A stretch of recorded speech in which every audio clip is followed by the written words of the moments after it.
আসসালামু আলাইকুম। পঞ্চম শ্রেণীর বিজ্ঞান টিউটোরিয়াল আপনাকে আবার স্বাগতম। আমরা আজকে আলোচনা করব এখানে আপনার 21 পেজের অনুশীলনীর যে কোশ্চেনগুলো আছে, এই কোশ্চেনগুলো আমরা A to Z সলভ করব। ওকে? তো যারা চ্যানেলটিতে এখনো সাবস্ক্রাইব করেননি কিন্তু রেগুলার ভিডিও দেখতেছেন তাদের প্রতি রিকোয়েস্ট থাকবে চ্যানেলটিতে সাবস্ক্রাইব করে রাখবেন যাতে করে সবার আগে আপনারা ভিডিওগুলো পেয়ে যান। ওকে? সো আমরা কিন্তু এই বিজ্ঞানের পাশাপাশি গণিত এবং ইংলিশ ৩টা সাবজেক্টে আমরা দিচ্ছি এখানে। তো আপনাদের একটু কমেন্টগুলো একটু জানাবেন, মূল্যবান কমেন্টগুলো। তো সঠিক উত্তরটি কি এখানে দেখুন যে আপনার জীবজগতে কোন সকল শক্তির উৎস কি এখানে দেখুন আপনার জীবজগতে সকল শক্তির উৎস সূর্য এখানে সূর্য থেকে সবাই শক্তি পেয়ে থাকে।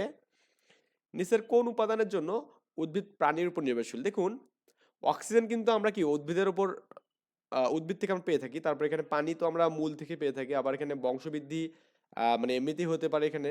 কিন্তু কার্বন ডাইঅক্সাইড আমরা যে কার্বন ডাইঅক্সাইড ছাড়ি, এই কার্বন ডাইঅক্সাইড কিন্তু আপনার কিন্তু এখানে কি বলুন তো এখানে আপনার হয় বংশবৃদ্ধিও হতে পারে। যেমন অনেক সময় আপনার এখানে বংশবৃদ্ধিও আপনার এখানে কি প্রাণীর মাধ্যমে কিন্তু হয়ে থাকে এখানে।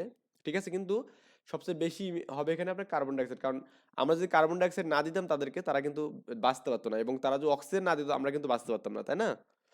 খাদ্য শৃঙ্খলে উৎপাদক কোনটি? দেখুন আপনার সবুজ উদ্ভিদ হচ্ছে উৎপাদক, সবুজ উদ্ভিদ।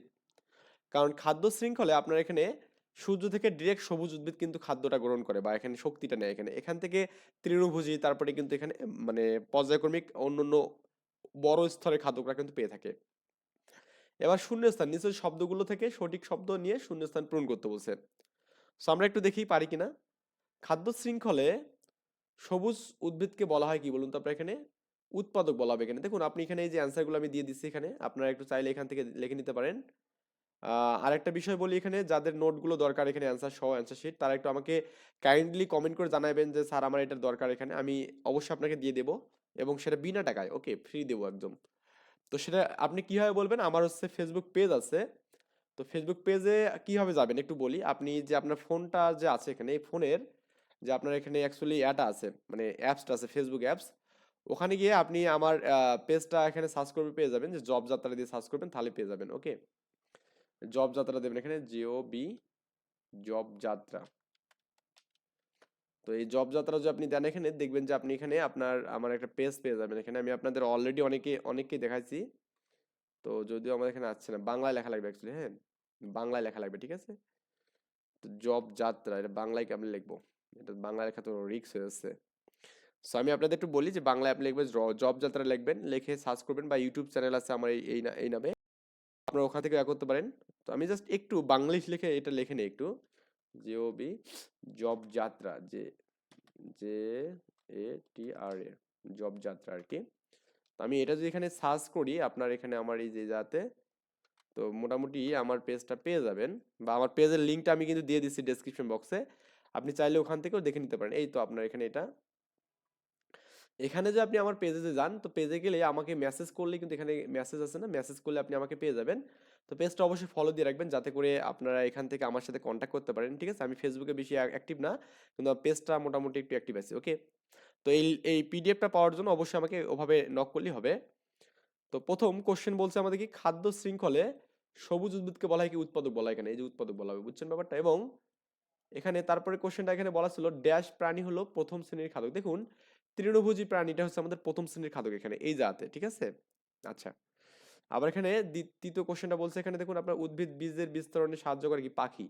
এই যে দেখুন তৃণভোজী এখানে আর এখানে কি উদ্ভিদের বীজের বিস্তরণে সাহায্য করে কি পাখি এখানে। ঠিক আছে? তো আমরা এখানে দেখলাম যে এখানে উৎপাদক এখানে বসলো তারপরে আপনার এখানে কি তৃণভোজী এবং আপনার এখানে হচ্ছে আপনার পাখি। ঠিক আছে? আমরা যে ছোট কোশ্চেনের অ্যান্সার গুলো দেখি এখানে সংক্ষিপ্ত কোশ্চেন উদ্ভিদ কিভাবে জড় বস্তুর উপর নির্ভরশীল এখানে প্রথম কোশ্চেন উদ্ভিদ কিভাবে জড় বস্তুর উপর নির্ভরশীল এখানে কোশ্চেনটা একটু দেখুন আপনার এখানে সংক্ষিপ্ত কোশ্চেন উদ্ভিদ কিভাবে জড় বস্তুর উপর নির্ভরশীল। উদ্ভিদ বেঁচে থাকার জন্য মাটি পানি বায়ু এগুলো সবগুলো কিন্তু জড় বস্তু। ওকে? ও সূর্যালোকের উপর নির্ভর করে। মাটি থেকে পানি ও খনিজ লবণ নেয় এবং সূর্যের আলো থেকে খাদ্য তৈরি করে এইভাবে আর কি নির্ভরশীল এটা লিখে দেবেন তাহলে কিন্তু হয়ে যাবে। তো পরের কোশ্চেনে আমরা অ্যান্সারটা যদি দেখি এখানে কি বলা আছে উদ্ভিদ বংশবৃদ্ধির জন্য প্রাণীর উপর কিভাবে নির্ভরশীল দেখুন উদ্ভিদ বংশবৃদ্ধির জন্য প্রাণীর উপর কিভাবে নির্ভরশীল। আহ প্রাণী ও পোকামাকড় ফুলের পরাগ এক ফুল থেকে অন্য ফুলে নিয়ে যায় এখানে এবং এতে পরাগায়ন হয় এবং বীজ তৈরি হয়। ওকে, তাই উদ্ভিদ বংশবৃদ্ধির জন্য প্রাণীর উপর নির্ভরশীল, তাই না? বংশবৃদ্ধির জন্য কার উপর নির্ভরশীল হচ্ছে এখানে? প্রাণীর উপর নির্ভরশীল হচ্ছে এখানে।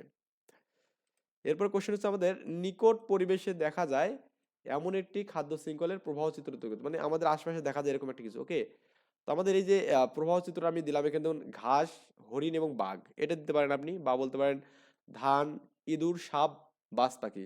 মানে ধানকে খেয়ে ইঁদুর বাঁচে, ইঁদুরকে খেয়ে সাপ বাঁচে, আবার সাপকে খেয়ে কিন্তু কি আপনার বাজ পাখি বাঁচতেছে। বা এখানে যে কোনো একটা আপনি দিবেন, ঘাসকে খেয়ে হরিণ, হরিণকে খেয়ে বাঘ বাঁচে। এখানে বুঝছেন ব্যাপারটা? তো এরপরের কোশ্চেন হচ্ছে আমাদের বড় কোশ্চেন। বড় কোশ্চেন বলা আছে এখানে যে, উদ্ভিদের উপর মানুষ ও অন্যান্য প্রাণী কিভাবে নির্ভরশীল। দেখুন উদ্ভিদের উপর মানুষ ও অন্যান্য প্রাণী কিভাবে নির্ভরশীল। এখানে কোশ্চেনের অ্যান্সার, উদ্ভিদের উপর মানুষ ও অন্যান্য প্রাণী কিভাবে নির্ভরশীল।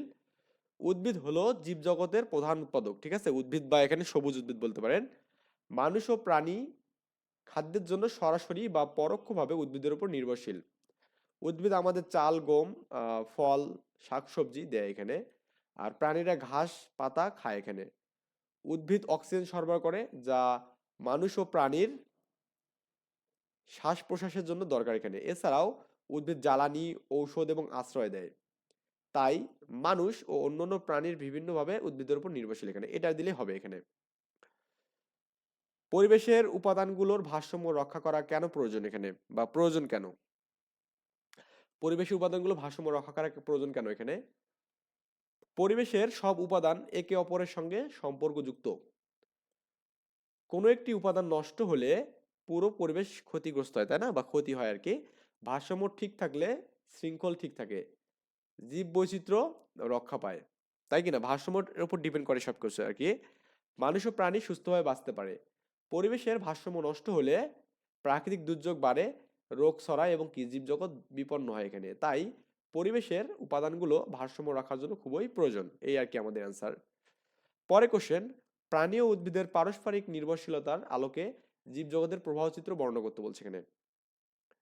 এই প্রাণী ও উদ্ভিদের পারস্পরিক নির্ভরশীলতার আলোকে জীবজগতের প্রবাহচিত্র বর্ণনা করি। সূর্য হলো শক্তির মূল উৎস। সবুজ উদ্ভিদ সূর্য আলো ব্যবহার করে নিজের খাদ্য নিজেই তৈরি করে আর কি। ওকে, এই শক্তি উদ্ভিদে সঞ্চিত হয়। তৃণভোজী প্রাণী উদ্ভিদ খেয়ে সেই শক্তি পায়।